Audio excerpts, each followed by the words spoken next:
you and I are on the same track. So let's visit that playground of guilty white liberals, the land of the politically correct. In recent years, the PC folks have found some new ways of shading the truth in order to make people feel better, especially minorities. One of the newer phrases making the rounds is happens to be. He happens to be black. I have a friend who happens to be black. Oh, I see, yes, yes. Like it's an accident, you know. Happens to be black. Yes, he happens to be black. I see, I see, I see. He had 2 black parents? Yes, that's right, 2 black parents. Yes, I see. And they had sex? Oh, indeed they did. Yeah, I see. So where does the surprise part come in? I should think it would be more unusual if he just happened to be Scandinavian.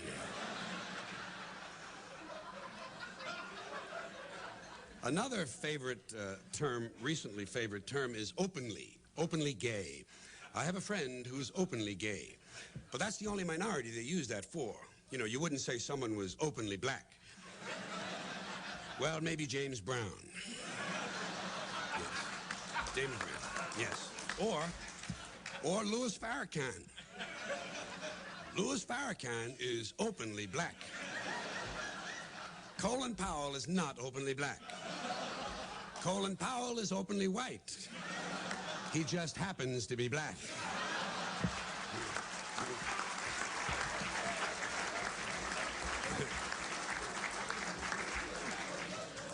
And while we're at it, when did the word urban become synonymous with the word black? Did I sleep through this, perhaps?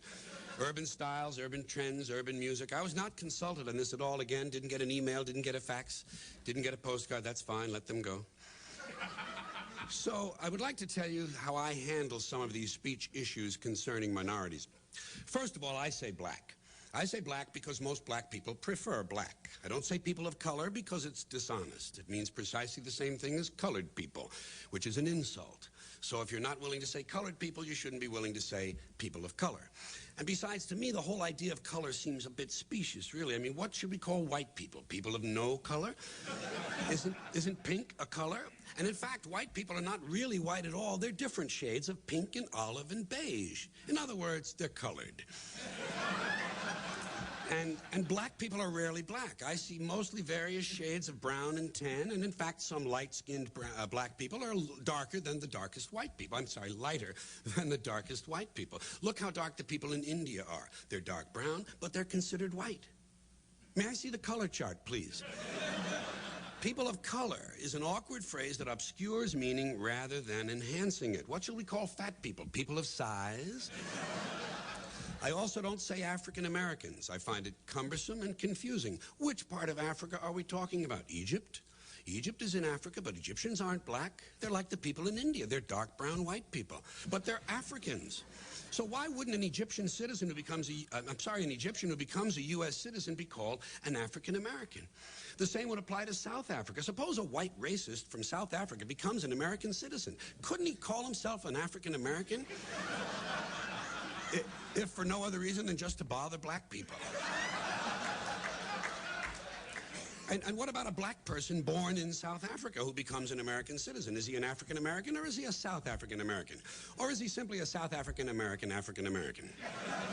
You know, it's just so much more tedious liberal labeling. Liberals should be taught that labels divide people, and I think we could probably do with fewer labels, not more.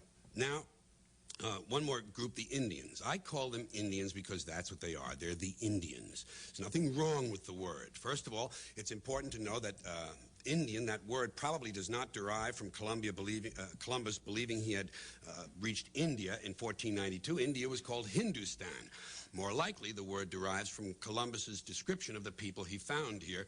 He was an Italian who spoke very poor Spanish, and in his written accounts, he called the Indians una gente in Dios, a people in God. In God, in Dios, Indians. It's a perfectly noble thing. And I simply can't justify this awkward phrase, Native Americans. First of all, they're not natives. They came here from Asia over the Bering Land Bridge. In fact, there are no natives anywhere in the world. Everyone is from somewhere else. All people are refugees, immigrants, or aliens. If there are natives anywhere, it would have to be people still living in the Great Rift Valley in Africa. So everyone is just visiting. So much for native. As far as calling them Americans is concerned, well, how can I say this? We steal their hemisphere, destroy 500 cultures, kill 20 million, stick the rest of them on the worst land we can find, and then as a special bonus, we name them after ourselves. It's embarrassing. It's just embarrassing. The truth is, most Indians are insulted by the term Native American. The American Indian movement will tell you that. If you wish to please Indians, try calling them by their traditional names: Pawnee, Mohawk, Navajo, Seminole, and so on.